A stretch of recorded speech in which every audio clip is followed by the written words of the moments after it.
Hello everyone, welcome to concept 2। आज हम पढ़ने वाले हैं chapter 11 biology NCERT book class 11th photosynthesis in higher plants.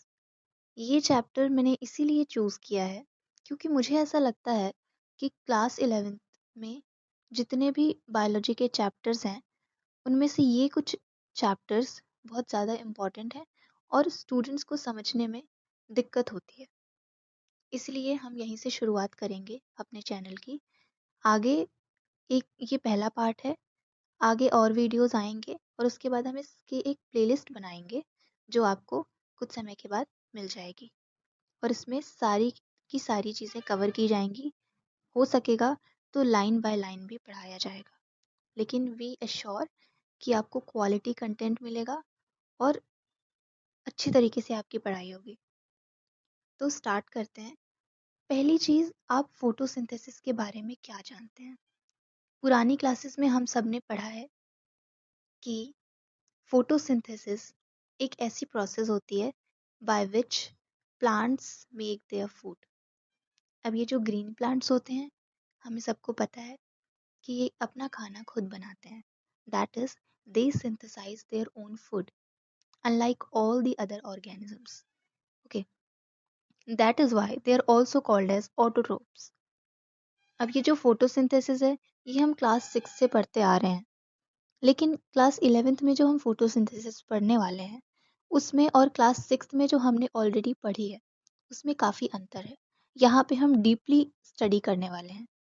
ठीक है, तो हम स्टार्ट करते हैं कि फोटोसिंथेसिस है क्या। Photosynthesis is a physico chemical process by which plants use light energy to drive the synthesis of organic compounds। इसका मतलब फोटोसिंथेसिस जो है ये एक फिजिको केमिकल प्रोसेस है जिसमें जो प्लांट्स हैं वो किस चीज़ का यूज़ करते हैं, लाइट एनर्जी का। और किस चीज़ को बनाते हैं, किस चीज़ को सिंथेसाइज करते हैं, ये बनाते हैं ऑर्गेनिक कंपाउंड्स को। ठीक है, और वो ऑर्गेनिक कंपाउंड क्या होते हैं? कार्बोहाइड्रेट्स। कार्बोहाइड्रेट्स स्टोर किस फॉर्म में होते हैं? स्टार्च के फॉर्म में। ठीक है, तो ये जो प्रोसेस होती है उसे हम फोटोसिंथेसिस कहते हैं। अब ये ज़रूरी क्यों है? फोटोसिंथेसिस का होना हमारे लिए क्यों ज़रूरी है? इसके दो इम्पॉर्टेंट रीजंस हैं। पहला रीज़न तो ये कि फोटोसिंथेसिस की जब प्रोसेस होती है और जो एंड प्रोडक्ट मिलता है उस प्रोसेस का, उसी को हम फूड के रूप में लेते हैं। ठीक है, it is the primary source of all food on earth.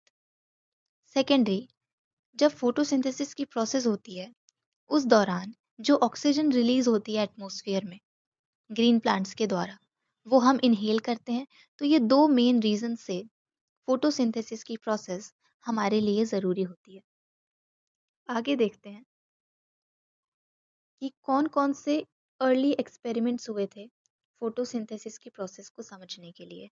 हम प्रीवियस क्लासेस में इतना समझ चुके हैं कि फोटोसिंथेसिस की प्रोसेस में चार ज़रूरी चीज़ें होती हैं, चार रिक्वायरमेंट्स होती हैं। There are four basic requirements for the process of photosynthesis to occur.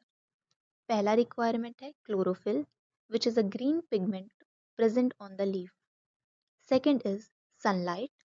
Third is carbon dioxide, which is also called as CO2. And fourth one is H2O, that is water. अब ये सारी चीज़ें ज़रूरी हैं। ये कैसे पता चला होगा? तो पहले बहुत सारे एक्सपेरिमेंट्स हुए, उसके बाद जो साइंटिस्ट थे उन्होंने ये कंफर्म किया कि ये चारों चीज़ें जो हैं ये ज़रूरी होती हैं फोटोसिंथेसिस की प्रोसेस के लिए। ठीक है, तो आप सब ने प्रीवियस क्लास में एक एक्सपेरिमेंट किया होगा कि जब हम एक लीफ लेते हैं और उसके थोड़े से पार्ट को ब्लैक पेपर से कवर कर देते हैं। ब्लैक पेपर से कवर करने पर क्या होगा कि जो एक्सपोज्ड पार्ट है उसमें तो लाइट आएगी, लेकिन जो कवर्ड पार्ट है उसमें लाइट नहीं आ पाएगी। लाइट ना आने से क्या होगा? लाइट एक इम्पॉर्टेंट पार्ट है फोटोसिंथेसिस का। फोटोसिंथेसिस होने के लिए लाइट की ज़रूरत है, लेकिन जब लाइट नहीं आ पाएगी तो उस जो कवर्ड एरिया है उसमें फोटोसिंथेसिस नहीं होगी, और जब फोटोसिंथेसिस नहीं होगी तो स्टार्च का फॉर्मेशन भी नहीं होगा, और जब स्टार्च का फॉर्मेशन नहीं होगा तो जब उस पोर्शन के को लेकर हम उस पे टेस्ट करेंगे स्टार्च का, तो टेस्ट हमारा फेल हो जाएगा। सिमिलरली जो पोर्शन कवर्ड नहीं है लीफ का, जहाँ पे सनलाइट पड़ रही है, वहाँ पे फोटोसिंथेसिस होगी और वहाँ पे स्टार्च का फॉर्मेशन होगा। और जब हम उस पार्ट की लीफ को लेकर स्टार्च का टेस्ट करेंगे तो हमें टेस्ट पॉजिटिव मिलेगा। इससे हमें ये पता चलता है कि presence of light is necessary for photosynthesis. एक और एक्सपेरिमेंट हम कर चुके हैं, उसमें लीफ को या लीफ के एक पार्ट को हम टेस्ट ट्यूब में इनक्लोज करते हैं और उसके बाद KOH जो कि CO2 को एब्जॉर्ब कर लेता है, उसे हम उसमें डालते हैं। अब क्या होगा, हमने पढ़ा कि CO2 ज़रूरी है फोटोसिंथेसिस की प्रोसेस के लिए, लेकिन अब जब हमने टेस्ट ट्यूब में KOH डाल दिया है तो CO2 तो KOH ने एब्जॉर्ब कर ली, तो CO2 बची नहीं फोटोसिंथेसिस की प्रोसेस के लिए। तो वो जो पोर्शन है लीफ का जो जो टेस्ट ट्यूब के अंदर है, उसमें फोटोसिंथेसिस नहीं होगी। जब फोटोसिंथेसिस नहीं होगी तो स्टार्च जो है वो बनेगा नहीं, और जब स्टार्च का फॉर्मेशन नहीं होगा तो स्टार्च का टेस्ट भी नेगेटिव आएगा। वहीं जो एक्सपोज्ड पार्ट है जहाँ पे CO2 का की प्रेजेंस है, उसके कारण फोटोसिंथेसिस की प्रोसेस भी होगी, स्टार्च का फॉर्मेशन भी होगा, और जब हम उस पे स्टार्च का टेस्ट करेंगे तब वो टेस्ट पॉजिटिव मिलेगा। यहाँ पे हमने दो इम्पॉर्टेंट रिक्वायरमेंट के बारे में डिस्कस कर लिया है। पहला is presence of sunlight and second one is presence of carbon dioxide. अब इनिशियली बहुत सारे एक्सपेरिमेंट्स हुए थे अर्ली डेज में, जिसने हमारी फोटोसिंथेसिस की अंडरस्टैंडिंग को और बढ़ा दिया था। पहला एक्सपेरिमेंट था जोसेफ प्राइसले का, जो उन्होंने 1770 में किया था। उनके according there was something in the air which was required for the growth of green plants। अगर आपको याद हो तो प्राइसली ही वो साइंटिस्ट थे जिन्होंने ऑक्सीजन की डिस्कवरी की थी 1774 में।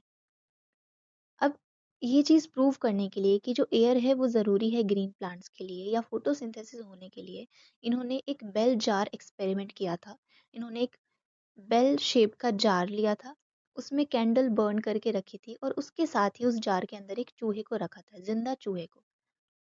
उन्होंने बाद में नोटिस किया कि जार में बंद करने के बाद जो कैंडल है वो तो एक्सटिंग्विश हो ही गई, लेकिन जो जिंदा चूहा उन्होंने रखा था कैंडल के साथ वो भी मर गया।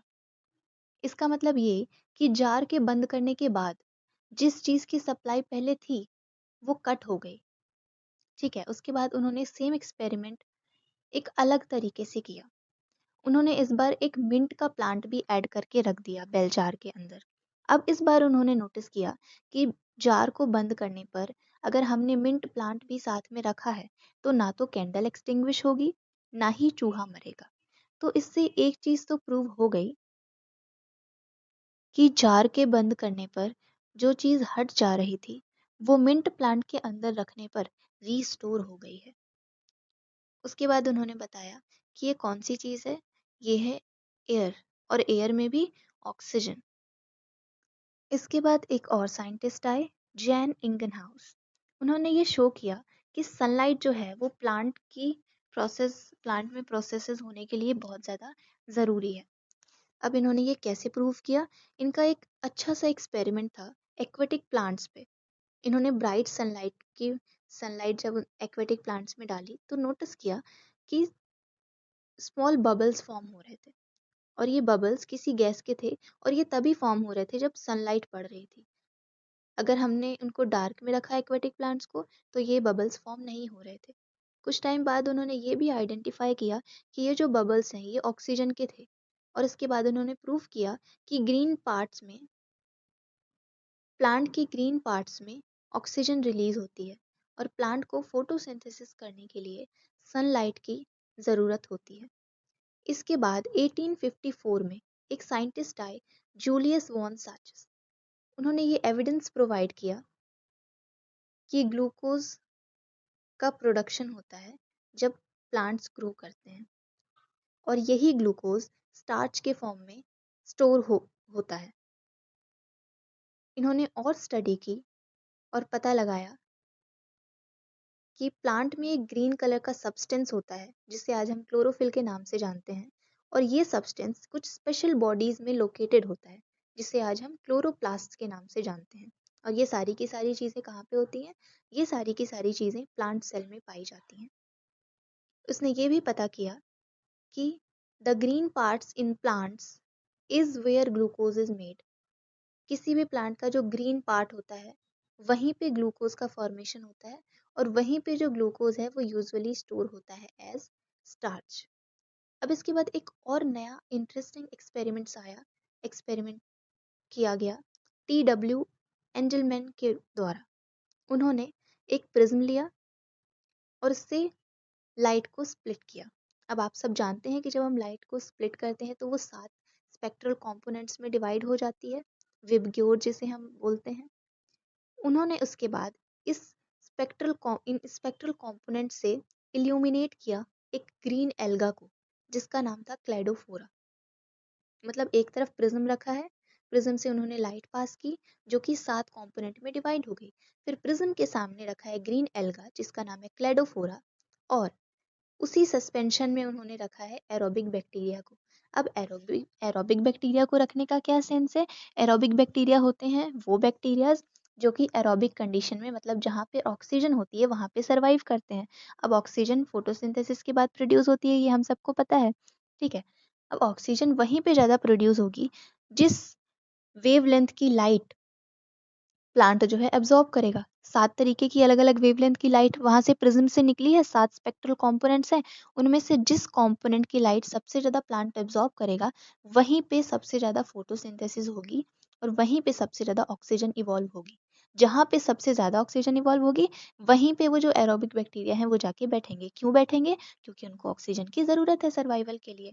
अब ये जब उन्होंने एक्सपेरिमेंट किया तो ये देखने में आया कि बैक्टीरिया वहीं पे जाके अक्यूमुलेट हो रहे हैं जहाँ पे या तो ब्लू लाइट का रीजन है या तो रेड लाइट का रीजन है। तो इसके बाद सबसे पहला एक्शन स्पेक्ट्रम डिस्क्राइब किया गया।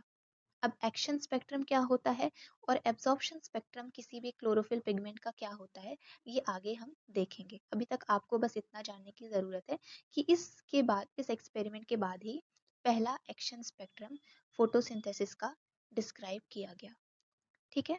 उसके बाद उसके बाद मिड 19th सेंचुरी तक लोग फोटोसिंथेसिस के बारे में काफ़ी कुछ जान चुके थे कि प्लांट्स जो हैं वो लाइट एनर्जी का यूज़ करते हैं to form carbohydrates from carbon dioxide and water and they release oxygen.